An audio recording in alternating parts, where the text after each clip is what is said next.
Puji Tuhan, Shalom. Selamat berjumpa kembali dalam Renungan Sejenak pada hari ini. Renungan Sejenak pada hari ini saya ambil dari kitab Kejadian, pasal 25 ayat yang pertama sampai dengan ayatnya yang ke-6. Demikian bunyi firman Allah. Abraham mengambil pula seorang istri namanya Keturah. Perempuan itu melahirkan baginya Zimran, Yoksan, Medan, Didan, Ishiba, dan Yisua. Yoksan memperanakan Seba dan Dedan. Keturunan Dedan ialah orang Asyur, orang Letus, dan orang Leum. Anak-anak Midian ialah Eva, Efer, Henok, Abida, dan Elda. Itulah semua keturunan Keturah. Abraham memberikan segala harta miliknya kepada Ishak, tetapi kepada anak-anaknya yang diperolehnya dari gundik-gundiknya, ia memberikan pemberian. Kemudian ia menyuruh mereka masih pada waktu ia hidup, meninggalkan Ishak anaknya dan pergi ke sebelah timur, ke tanah timur. Judul renungan sejenak pada hari ini adalah warisan yang terbaik bagi anak-anak. Orang tua yang baik pasti memikirkan atau merindukan agar anak-anaknya memiliki masa depan yang baik, memiliki masa depan yang penuh harapan seperti janji Tuhan dalam Amsal 23 ayat 18, karena masa depan sungguh ada, harapanmu tidak akan hilang.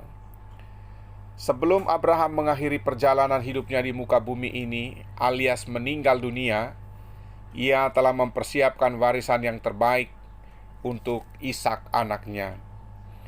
Beberapa warisan yang penting untuk kita persiapkan bagi anak-anak kita, dan kita urutkan mulai dari yang pertama dan yang terutama.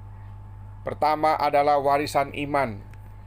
Warisan iman seharusnya merupakan warisan utama dan terutama dari semua warisan yang dapat ditinggalkan oleh orang tua kepada anak-anaknya. Abraham meninggalkan warisan yang terbaik bagi Ishak anaknya, dengan menjadikan Ishak sebagai sebuah persembahan yang terbaik dari Abraham bagi kesenangan Allah. Kalau kita memperhatikan dalam Roma pasal 12 ayat yang pertama, firman Tuhan berkata melalui Rasul Paulus, dia mengatakan bahwa karena itu saudara-saudara, demi kemurahan Allah, aku menasihatkan kamu supaya kamu mempersembahkan tubuhmu sebagai persembahan yang hidup, yang kudus, dan yang berkenan kepada Allah. Itu adalah ibadahmu yang sejati. Demikian juga dengan kita. Biarlah anak-anak kita menjadi sebuah persembahan terbaik dari orang tua untuk kesenangan Allah. Caranya bagaimana? Kita mendorong mereka untuk cinta Tuhan. Kita mendorong mereka supaya mereka setia beribadah kepada Tuhan. Kita mendorong mereka supaya mereka setia melayani Tuhan, setia melaksanakan persekutuan dengan Tuhan dan persekutuan dengan sesama dan lain-lain sebagainya. Warisan yang kedua adalah warisan karakter melalui teladan hidup yang baik. Teladan hidup yang baik dari orang tua merupakan warisan yang sangat mempengaruhi karakter anak-anak, dan hal tersebut merupakan warisan yang sangat baik bagi anak-anak kita. Abraham telah memberikan model atau teladan hidup yang baik bagi Ishak anaknya, meskipun memang belum sempurna. Kemudian warisan yang ketiga adalah warisan pengetahuan. Warisan pengetahuan dapat kita lakukan dengan mendorong anak-anak untuk sekolah atau belajar berbagai ilmu pengetahuan, belajar berbagai macam keterampilan atau belajar mengenai berbagai macam skill, sehingga mereka mampu bersaing seiring dengan kemajuan zaman. Mereka bisa hidup dengan perkembangan zaman yang mereka hadapi ke depan. Kemudian warisan yang keempat adalah warisan harta benda. Warisan harta benda merupakan bagian dari warisan yang dapat ditinggalkan oleh orang tua bagi anak-anaknya.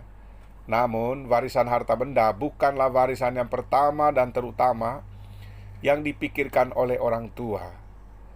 Jadi warisan yang perlu kita persiapkan dan kita pikirkan bagi anak-anak kita yang terbaik dan terutama ke depan adalah Pertama, warisan iman. Yang kedua, warisan karakter atau teladan hidup yang baik dari orang tua. Dan yang ketiga adalah warisan pengetahuan. Yang keempat adalah warisan harta benda. Demikian renungan sejenak pada hari ini. Selamat beraktivitas. Tuhan Yesus menyertai dan memberkati kita sekalian. Amin.